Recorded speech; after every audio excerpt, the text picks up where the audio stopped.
বন্ধুরা, আটা, ময়দা, সুজি ছাড়াই একটি উপকরণ দিয়ে বানিয়ে দেখাবো আজকে ভীষণই সুস্বাদু একটি রেসিপি। আশা করি সবাই সুস্থ আছেন, ভালো আছেন।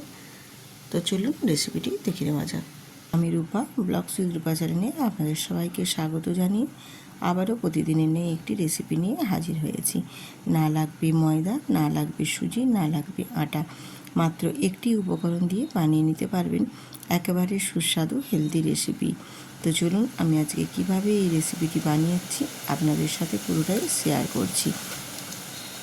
আমি এখানে দেখো 1 বাটি আতপ চাল নিয়েছি, আর আতপ চালটাকে আমি 4 থেকে 5 ঘন্টা ভিজিয়ে দিয়েছিলাম।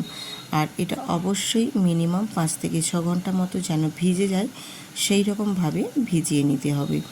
চালটা যাতে খুব ভালো মতো ভিজে যায় সেটা খেয়াল রেখে ভিজানো হয়ে গেলে বা ভিজে গেলে তারপর আমি চালটাকে ছেঁকে একটা মিক্সিং জারের মধ্যে নিয়ে নেব। এবং মিক্সিং জারের মধ্যে চালটাকে বেশ ভালো করে একটু ছেঁকে নিয়ে নিতে হবে, দিয়ে খুব ভালো করে একটা মিহি পেস্ট বানিয়ে নেব। তো তার আগে এখানে আমি অল্প একটু জলও দিয়ে দেব, তাহলে বেটে নিতে সুবিধে হবে। চালগুলো আমার দেওয়া হয়ে গেছে, এবার একটু জল দিয়ে দিলাম। জলটা দিয়ে এবারে খুব ভালো করে পেস্টটা বানিয়ে নিচ্ছি। আর এইভাবেই চালটা ভিজিয়ে রাখার পর একটু মিক্সিতে পেস্ট বানিয়ে নেবেন, তাহলে খুব ভালোভাবে একদম মিহি পেস্ট রেডি হয়ে যাবে। তো দেখুন আমারও পেস্টটা একদম রেডি হয়ে গেছে, কত সুন্দরভাবে আর কত ঘনভাবে। দেখুন একদম সুন্দর স্মুথ একটা ব্যাটার রেডি হয়েছে। এবারে আমি এই ব্যাটারটাকে একটা বোলের মধ্যে নিয়ে নেব। তো এটাকে আমি একটা বোলের মধ্যে খুব ভালো করে দেখো ঢেলে নিচ্ছি।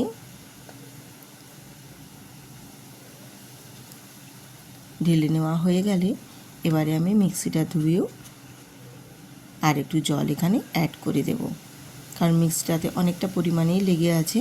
সেই জন্য এখানে যতটা পরিমাণ আমি চামচে করে তুলে নিলাম, তারপর বাকিটা একটা জল দিয়ে খুব ভালো করে মিক্সিটাকে ধুয়ে এই ব্যাটারের মধ্যে দিয়ে দেব। এই রেসিপিটি এতটাই সুস্বাদু এবং এতটা টেস্ট হয় যে ছোট বড় সবাই পছন্দ করবে, আর এত খেতে ভালো লাগে বন্ধুরা, ভীষণই ভালো লাগে। একবার হলেও বানাতে দেখবেন, বাড়িতে ভীষণ ভালো লাগে খেতে এবং ভীষণ টেস্টও হয়। এবারে আমি এটাকে খুব ভালো করে মিক্সড করে নিলাম। যেহেতু জলটা দিয়েছি, জলটা দেওয়ার কারণে এটাই যে পাতলা মনে হচ্ছে ঠিকই, কিন্তু এটা আরও পাতলা করে নেব। তো যেই পরিমাণে মানে পাতলাটা হয়েছে এটার থেকে কিন্তু আরও পাতলা হবে, যেহেতু এখানে চাল দিয়ে বানিয়ে নিচ্ছি আমি, সেই কারণে। আর এখানে আমি 2 চামচ পরিমাণে এখানে ময়দা দিলাম, শুধু জাস্ট একটু বাইন্ডিংয়ের জন্য। আর কিন্তু এখানে দেব না ময়দা, জাস্ট একদম 2 চামচই দিয়েছি, যাতে করে ব্যাটারের ঘনত্বটা মানে পাতলা হবে, উপরন্তু সুন্দরভাবে কিন্তু একদম প্যান থেকে ছেড়ে উঠে আসবে। এই কারণে এখানে আমি 2 চামচ শুধু ময়দা দিলাম, আর কিন্তু কিছুই এখানে উপকরণ আমি অ্যাড করব না, চাল দিয়েই বানিয়ে নেব।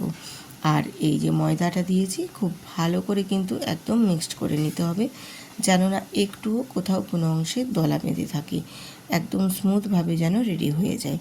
বেশ দেখো ময়দাটা আমি খুব ভালো করে একদম মিশিয়ে নিয়েছি, খুব সুন্দর করে। অল্প একটু জল দিয়ে দিয়েছিলাম, দিয়ে ব্যাটারটা একদম রেডি করে নিয়েছি। দেখো আর ব্যাটারের ঘনত্বটা কতটা পাতলা রেখেছি সেটাও তোমাদের দেখিয়ে দিলাম। এবারে এটাকে এক সাইডে সরিয়ে রেখে দেব কিছুক্ষণ রেস্টে। এরপর আমি এবারে চলে এলাম, দেখো নারকেল আর এখানে পাটালি গুড় আছে। নারকেলটাকে আমি একটা নারকেল এখানে কুড়ে নিয়েছি, আর পাটালি গুড়টাকেও আমি একটু গ্রেটারে গ্রেট করে নিয়েছি। এটা রেডি করে নিয়েছি। এটা আপনাদের যদি দেখাতাম তাহলে ভিডিওটা আরও বড় হয়ে যেত, এই কারণে আমি এটা অফ ক্যামেরায় রেডি করে নিয়েছি। এবারে গ্যাসেতে একটা কড়াই বসিয়ে দিয়ে আমি এখানে গুড় পাটালিটা দিয়ে দিলাম, আর একটু অল্প জল দিলাম, দিয়ে খুব ভালো করে গুড় পাটালিটাকে একটু নাড়াচাড়া করে বেশ একদম যেন ফুটে উঠবে, একদম ভালোভাবে যেন খুব ফুটতে থাকবে, সেই পর্যায়ে কিন্তু রেডি করে নিতে হবে। তো দেখুন বেশ ভালো মতো ফুটে উঠেছে গুড় পাটালিটা। এবারে আমি দিয়ে দেব এখানে নারকেলের কোড়াটা দিয়ে দিলাম, দিয়ে বেশ ভালো করে এবারে গুড়ের সাথে মেশাবো। খুন্তি দিয়ে খুব ভালো করে কিন্তু মিশিয়ে নিতে হবে, যাতে পুরো নারকেলটার মধ্যে একদম গুড়ের মিশ্রণটা খুব ভালোভাবে মিশে যেতে পারে। আর এবারে এই যে মেশানোটা হচ্ছে, এই মেশানো হতে হতেই দেখবে নারকেলের যে একটা দুধ বা জল জল ভাব থাকে সেটা কিন্তু বেশ অনেকটা পরিমাণে বেরিয়ে আসে। এই জলজলা ভাবটা বা নারকেলের যে দুধটা, এটাকে কিন্তু একদম শুকনো শুকনো করে নিতে হবে, তাহলেই নারকেলের যে আমি পুরটা রেডি করব ভীষণ সুন্দরভাবে একদম রেডি হয়ে যাবে। এরকমভাবে অনবরত কিন্তু নেড়ে নেড়ে এই যে জলটা বেরিয়েছে দেখছেন, এই জলটাকে একদম শুকনো শুকনো করে নিতে হবে। বেশ ভালো করে খুন্তি দিয়ে কিন্তু অনবরত একটু নাড়তে হবে, না হলে তলায় লেগে যাবে। আর এরপর এখানে আমি দিয়ে দিলাম 2টো এলাচকে গুঁড়িয়ে। তোমরাও এখানে এলাচের একটু গুঁড়ো দেবে, তাহলে পুরটাতে খুব সুন্দর একটা মিষ্টি ফ্লেভার আসবে, খেতে ভীষণ সুগন্ধও লাগবে আর টেস্টটাও ভীষণ সুন্দর আসবে। দিয়ে একদম দেখো শুকনো শুকনো করে আমি পুরটা রেডি করে নিয়েছি। এবার এটাকে একটু কড়াইয়ের মধ্যেই হোক বা একটু আলাদা কোনো পাত্রের মধ্যে হোক রেখে একটু চারদিক থেকে ছড়িয়ে দিয়ে বেশ একটু ঠান্ডা করে নেব। এবারে এপাশে পুরটা ঠান্ডা হয়ে গেছে, তারপর এপাশে আমি চলে এলাম গ্যাসেতে। আবারও গ্যাসটা অন করে একটা আমি এখানে ননস্টিক তাওয়া বসিয়ে দিয়ে এবার ওই ব্যাটারটা যে রেডি করেছিলাম চালের মিশ্রণের, মানে চাল বাটার যে ব্যাটারটা, সেই ব্যাটারটা এখানে দিয়ে দিলাম। তো অবশ্যই এখানে হাতা পরিমাপ বলবো না, কারণ যদি তোমরা একটু মোটাভাবে করতে চাও সেক্ষেত্রে এখানে 2-3 হাতাও দিতে পারো, আর যদি বলো যে না পাতলাভাবে করবে তাহলে 1-1.5 হাতা মতো দিয়ে দিতে পারো। মানে এটা পরিমাণটা যে যেরকম মোটা বা পাতলা থিকনেস রাখবে সেই অনুযায়ী দেবেন।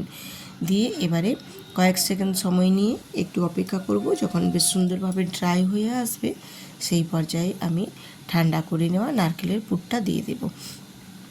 আর যেহেতু এটা আমি একদম শুকনো শুকনো করে কড়াইয়ের মধ্যে নারকেলের পুরটা রেডি করেছি, এই কারণে ঠান্ডা হয়ে যাওয়ার পর বেশ একদম ঝুরঝুরে ভাব হয়ে গেছে।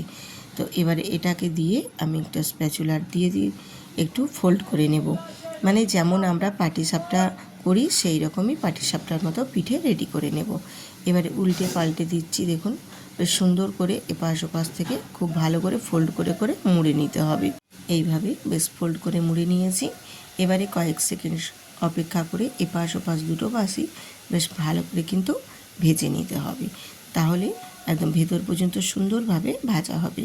আর ভাজার সময় গ্যাসের ফ্লেমটা কিন্তু একদম লো মিডিয়ামে রেখেই ভাজতে হবে, আর তা না হলে কিন্তু এই চালের গুঁড়োর যে মিশ্রণ ব্যাটারটা, এটা কিন্তু বেশ একদম জড়িয়ে এক জায়গায় গোল হয়ে যাবে। এই কারণেই গ্যাসের ফ্লেমটা কিন্তু একদম লোতে রেখে সুন্দর করে উল্টে পাল্টে ভেজে নিতে হবে। বেশ আমার একটা রেডি হয়ে গেছে, দেখো কত সুন্দরভাবে। এবারে আমি আবারও আরেকটা রেডি করে নিচ্ছি, আপনাদের দেখিয়ে দিচ্ছি। আজকে কিন্তু একদম ময়দা সুজি বা আটা ছাড়াই তোমাদের একদম চাল বাটা দিয়ে স্বাস্থ্যকরভাবে দেখিয়ে দেব পাটিসাপটার রেসিপি। কত ইজি এবং কত সুন্দর হয় দেখে নিশ্চয়ই বুঝতেই পারছো বন্ধুরা, যে এই চাল বাটা দিয়ে সুন্দর করে দেখো এত সুন্দর একদম পাতলা পাতলা একদম পাটিসাপটা পিঠে রেডি করে নিয়েছি। আর দেখতেও যেমন সুন্দর লাগছে, খেতেও কিন্তু ততটাই সুন্দর হয়েছিল বন্ধুরা। একবার হলেও এইভাবে বানিয়ে দেখবেন। আটা ময়দা ছাড়াও চাল দিয়ে ভীষণ হেলদি একটি রেসিপি আপনাদের সাথে শেয়ার করলাম। ভালো লাগলে অবশ্যই কিন্তু বন্ধুদের সাথে প্রচুর প্রচুর পরিমাণে একটু শেয়ার করে দেবেন। যেসব বন্ধুরা আজকে ভিডিওটিতে নতুন ভিজিট করেছেন অবশ্যই চ্যানেলটি সাবস্ক্রাইব করে সুন্দর করে একটা লাইক দিয়ে কমেন্ট করে দেবেন কে কোথা থেকে আজকে আমার এই ভিডিওটি দেখছেন। তো এইভাবে আমি সবগুলো ভেজে নিয়ে রেডি করে চলে এসেছি। দেখো সুন্দরভাবে আমার পিঠেগুলো সব রেডি হয়ে গেছে। আর আপনারা যদি চান, এখানে আমি গুড় দিয়ে পাটালি গুড় দিয়ে পুরটা রেডি করেছি, সেক্ষেত্রে আপনারা যদি গুড়ের পরিবর্তে চিনির ব্যবহার করতে চান তাহলে চিনি দিয়েও বানিয়ে নেবেন, তাহলে পুরটা একটু সাদা সাদা হবে, দেখতেও ভালো লাগবে, খেতেও ভালো লাগবে। আর গুড় দিয়ে বানালে কালারটা জাস্ট একটু লাল হবে, কিন্তু স্বাদের কোনো বদল হবে না, খেতে দুর্দান্ত লাগবে। এইভাবে আমি সবগুলো বানিয়ে নিয়েছি, দিয়ে আপনাদের সাথে শেয়ার করে দেখিয়ে দিচ্ছি। একবার হলো বন্ধুরা বাড়িতে এইভাবে কিন্তু ট্রাই করতে পারেন। চাল দিয়েও যে এত সুন্দর রেসিপি বানানো যায় সেটাই আপনাদের সাথে শেয়ার করলাম। আমি আজকে আতপ চাল দিয়ে করেছি, আতপ চাল ছাড়াও কিন্তু এটা সুন্দরভাবে বাড়িতে থাকা সেদ্ধ চাল বা আমাদের যে ভাতের চালটা দিয়ে রান্না করা হয় সেই চাল দিয়েও বানিয়ে নিতে পারবেন ভীষণ সুন্দরভাবে। আজকের রেসিপি ভালো লাগলে অবশ্যই পাশে থাকবেন। আবারও দেখা হচ্ছে পরবর্তী আরেকটি নতুন রেসিপির সাথে।